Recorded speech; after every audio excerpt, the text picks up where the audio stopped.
Hi guys, Craig here and welcome back to my channel. So in today's video we're going to be talking about the murder of Bobbie Jo Stinnett. Of course this case has hit the headlines again this week due to the murderer Lisa Marie Montgomery being the first woman executed in the United States since 1953. So grab yourself a drink and let's get into today's episode.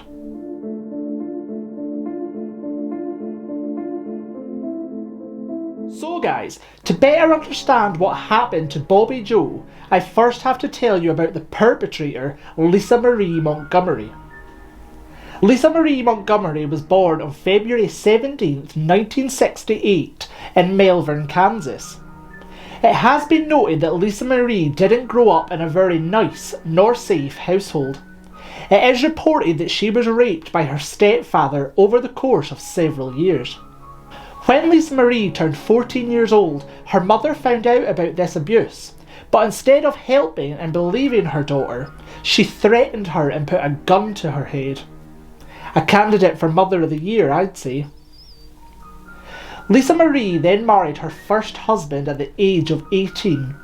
She probably done this to try and escape from the horrendous home life that she had.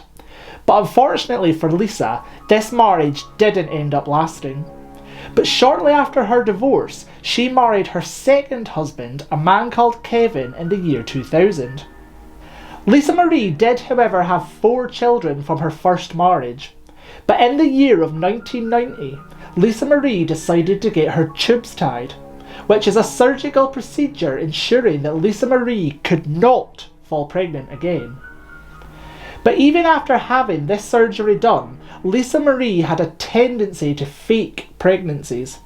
She would lie to her friends and her family and even to her husband Kevin about being pregnant. So guys, this tragic case takes place in 2004.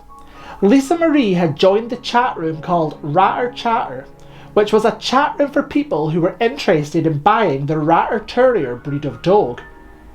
It was in this chat room that Lisa Montgomery would meet a woman called Bobbie Jo Stinnett. Bobbie Jo Stinnett at this point was 23 years old. She was born on the 4th of December 1981 in Skidmore, Missouri. Bobbie Jo and her husband Zeb were dog breeders, and they were actually expecting their first child, as Bobbie Jo was 8 months pregnant at this time. So in this chat room, Lisa Marie started to manipulate Bobbie Jo, and they soon became really good friends. And this was partly because Lisa Marie lied and told Bobbie Jo that she was also pregnant. So the pair talked loads back and forth in the chat room, and then decided to move over and start emailing each other on their personal email addresses. But not only did Lisa Marie tell Bobbie Jo that she was pregnant, but she also told all of her friends and her family and her husband. But as we know, this is impossible, as Lisa Marie had had her tubes tied previously. But one thing I do think is slightly strange is, why did her husband not notice? I mean, how could you sleep next to your wife for 9 months and not realise that she's not pregnant? I think this just goes to show how good of a master manipulator Lisa Marie Montgomery was. So along with faking her pregnancy to Bobbie Jo, Lisa Marie also had a fake name. She went by the name of Darlene Fisher, and this was the alias that she used while in the chat room. So over the time in the chat room, Lisa told Bobbie Jo that she wanted to purchase one of her Ratter Terrier puppies. And the pair set up a time and a date for Lisa Marie, or Darlene Fisher, to come and purchase one of these puppies. Bobbie Jo and her husband ran their dog breeding business from the house, so it wasn't strange for them to meet strangers when they came to pick up their puppy. So on December 16th, Lisa Marie drove the 2.5 hours from Malvern to Skidmore to Bobbie Jo's house. And in the desperate bid to conceal her lies, it would make her do the unthinkable. It's also important at this point to note that Bobbie Jo's husband Zeb wasn't at home at this point. He was out of town on a work conference. So the exact sequence of events at this time cannot be 100% confirmed, But at some point, Lisa Marie asked Bobbie Jo to bend over and pick up one of the puppies. She then strangled Bobbie Jo from behind with a purple nylon dog lead, and then proceeded to cut the unborn baby from her womb. But at some point, Bobbie Jo, who was just knocked out, came to and started struggling. Not only was she fighting for her own life at this point, but the life of her unborn child.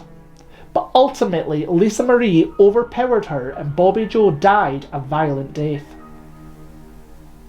Lisa Marie had been watching videos online about how to carry out a caesarean section, so that she could better understand what she was about to do. There was absolutely no sign of forced entry into their house, but there wouldn't have been, as Bobbie Jo knew that Lisa Marie was coming and didn't believe her to be a threat. Lisa Marie then wrapped the baby in a towel and left. This child was extremely lucky to have survived. I mean, who cuts a child from a pregnant mother's stomach and then leaves the mother to die? Was this the work of a mad woman or a cold and calculated killer? Let me know in the comment section what you think so far. So about half an hour later, Bobbie Jo was discovered by her mother Becky in a pool of her own blood. Bobbie Jo's mother immediately called 911, and she described the wounds inflicted upon her daughter to appear as if her stomach had exploded. The paramedics did attempt to revive Bobbie Jo, but they were ultimately unsuccessful, and she was pronounced dead at the St. Francis Hospital in Maryville. But this case quickly turned from a homicide to a missing persons investigation, after police discovered that Bobbie Jo's baby was indeed missing. So at this point the hunt for the child was on, and the whole nation was placed on high alert.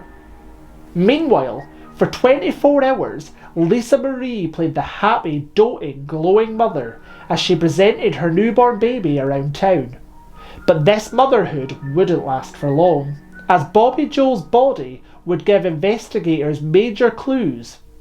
There was a chunk of hair found in her left hand, and that hair was sent for DNA testing, which ultimately did end up coming back as a match to Lisa Marie. Lisa Marie planned every detail about how she was going to get the baby, but she didn't plan very well was how she was going to get away with this crime. So the next day, on December 17th, 2004, Lisa Marie Montgomery was quickly arrested at a farmhouse near Kansas, where she had a newborn baby that she was claiming was her own. But DNA testing proved that the infant did not belong to Lisa Marie Montgomery and did indeed belong to Bobbie Jo Stinnett. The quick recovery and capture was attributed to the use of computer investigation experts who tracked Lisa Marie's and Bobbie Jo's online communications. Lisa Marie Montgomery was then charged with the federal offence of kidnapping, which resulted in death. This crime was established by the Federal Kidnapping Act of 1932, and if she was convicted, she would face a life sentence or the death penalty. At a pre-trial hearing, several doctors testified that head injuries which Lisa Marie had sustained some years before could have damaged the part of her brain that controlled aggression. During her trial in the federal courts, her defence attorney asserted that she had psychosis and a mental condition that caused her to believe that she was pregnant. Several doctors also testified that Lisa Marie did indeed have psychosis in addition to depression, borderline personality disorder, and post-traumatic stress disorder. They testified that Lisa Marie's story about her actions fluctuated because her delusional state fluctuated, and that she was unable to apprehend the nature of her crimes. So on October 22nd, 2007, the jury found Lisa Marie Montgomery guilty, and they rejected the defence's claims that Lisa was in a delusional state. On October 26th, the jury recommended the death sentence, and the judge at this time formally sentenced Lisa Marie Montgomery to death. Lisa Marie was then executed by lethal injection on January 13th, 2021 at the United States Penitentiary Center in Indiana. Lisa Marie declined any last words. Lisa Marie Montgomery was the first female federal prisoner to be executed in 67 years. One of the only good things to come out of this case is that the baby was returned to its father so that it could be raised in a way that Bobbie Jo would have wanted. So guys, that was the horrific story of the murder of Bobbie Jo Stinnett at the hands of Lisa Marie Montgomery. I personally don't believe that Lisa was in a state of psychosis. I believe that she was a cold and calculated murderer. I don't even believe that wanting a baby was her primary motivation. I believe that she just wanted to cover up her lies and not get caught out. But that's only my opinion. Let me know in the comment section below what you think about this case. One last thing guys is I have recently started my own podcast called True Crime with Craig, where I cover these cases in podcast form. These are handy for when you're out and about and not able to watch the actual video, so please go and check them out. I'll leave a link in the description box. So remember guys, if you liked today's video, please give it a big thumbs up and subscribe to the channel, and I'll see you all next week for another video. Take care, bye!